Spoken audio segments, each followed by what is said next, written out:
And we're back after quite a bit of a fight.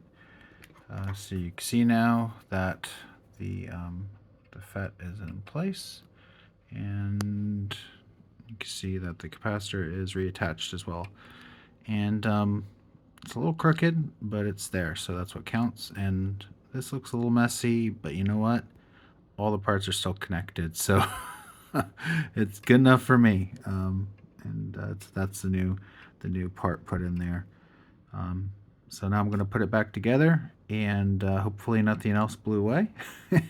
And I verified as I took the tape off that I made sure that none of the tape had parts left on it. And sometimes when you're in doubt, you see something like this. See how there's just two pads, no part. You can look at the service manual and verify, oh yeah, there's no part there. It's just literally a via or something like that to the other side.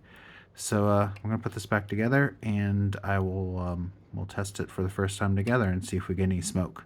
All right, see you soon.